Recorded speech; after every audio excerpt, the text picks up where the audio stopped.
Welcome back, guys. Thank you so much for tuning back in. So, something slightly different today. As I'm sure you guys are aware, I've been putting up lots of different interviews with bands and, talking about the usual kind of album things. But when I was at Download Festival this year, I wanted to really kind of focus on something that is really, really important. Mental health awareness has kind of become a lot more prevalent recently, due to the suicide of Chris Cornell, Chester Bennington.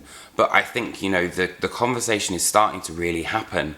And I really wanted to see how bands deal with mental health, what their past experiences have been like, how they deal with mental health on the road, what kind of advice they could give to other people. So I decided to put together a kind of mini sort of series that explores mental health with artists and how we can all kind of help each other by talking about it.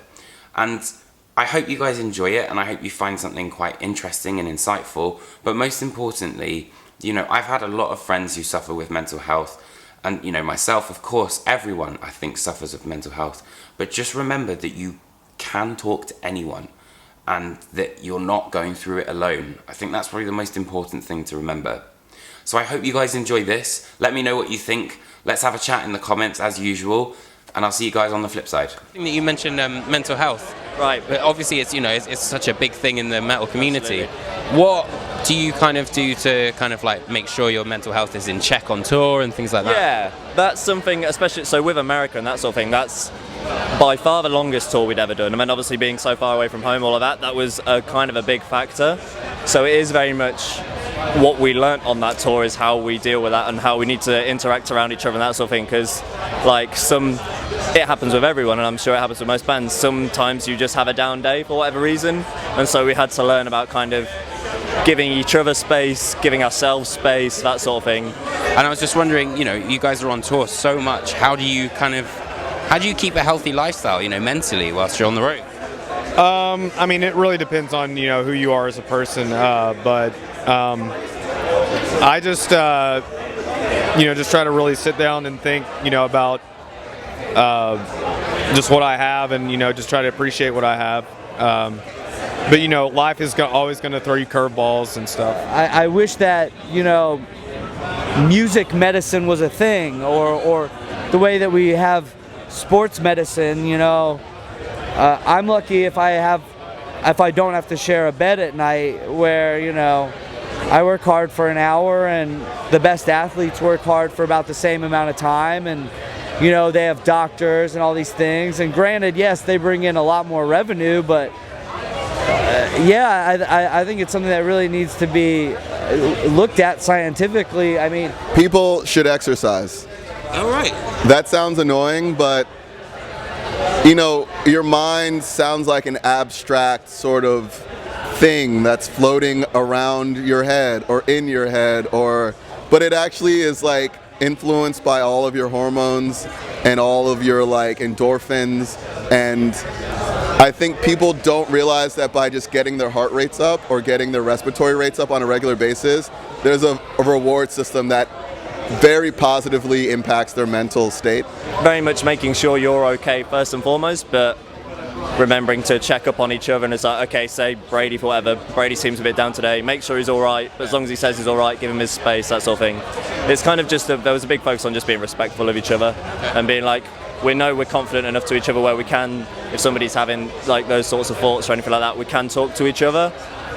Is that easy on the road? Can it be a bit difficult sometimes? It's not easy on the road, but you can make it happen. There's gyms everywhere, or just literally on the road if you want to see the city, take a jog, and that's a cool way to see maybe a mile or two of the city on foot.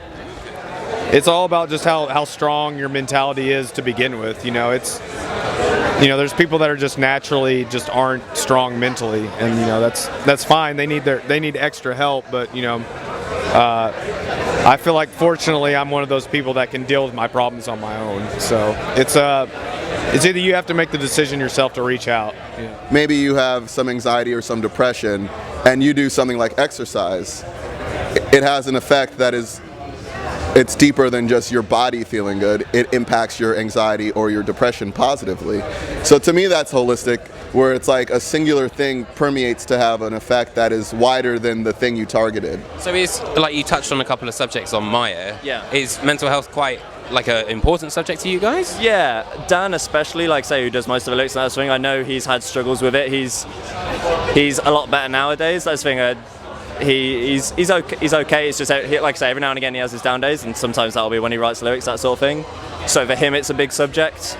And then, like say, within the MELP community, it's such a big topic. Like we all know people who have had struggles and are hopefully like, getting better and that sort of thing. So You yeah. look at an artist like Lil Peep, who he did not have people who were looking out for him for his best interest. They just wanted him to make sure that he could get through his set every night, and they let him die because of that. Because people didn't care about his mental health enough. It was more important that he played the show. And in terms of, you know, like your own mental health and experiences, what advice would you give to people to kind of help? I would just, I mean, as far as like dealing with it, you have to be able to talk to people. If you internalize it and just like keep it to yourself and don't ask for help, like it's just gonna eat at you. Your best medicine is to actually like go and talk to people that care about you and actually give a shit about you. So that's like it's the first step to me. You taking care of your body, that's literally the vessel that is your experience, right? So yeah, The bare minimum. yeah. But we don't. I mean, we're so cerebral. We're gaming and we're on social media and we're in university or we're working. Like so much of our experience is it's like a cerebral experience. Mm-hmm. Even our ideas of ourselves is like, it's a idea, but your body is a very real, tangible, physical system. And so to ignore it, I think could be contributing to some of the mental states you might end up in. Not shaming anyone who might authentically have some, maybe physiological or chemical imbalances, whatever, but I just think the body is always in conversation with your mood. The labels, the managers, they should be in Washington talking to our government, as much as it sucks, about getting funding for healthcare for musicians. Like I can't even afford like the government healthcare that we have to offer. It wouldn't even be worth it for me to pay it. If anything, I think it's mental health what we do, because I want people to come to the show and just have fun and not worry about what they've left behind at home or whatever, and music is therapy, as corny as that can sound, but like bands should be doing what they can. And it's a holistic thing. So like we're used to prescribing drugs and all this stuff, but I think if you give frequent exercise a try, you might be surprised at how much better you feel in general. Oh, okay. Yeah. Okay. And you'll be happy like afterwards, for sure. Artists, and I hope labels and managers and booking agents can start taking a hard look at how they treat our artists, because we're not human cattle. It's odd to be stuffed into a bus where you have a small bunk and a small area to live in and shipped to all these places. It starts with you asking questions like this and not letting bands answer the simple bullshit about their new album and what's it like being on the road. And I mean, you ask what it's like being on the road, but it was more about the importance of my mental, yeah, exactly. Of course, man. So well, thank you so much for having a chat, dude. shit.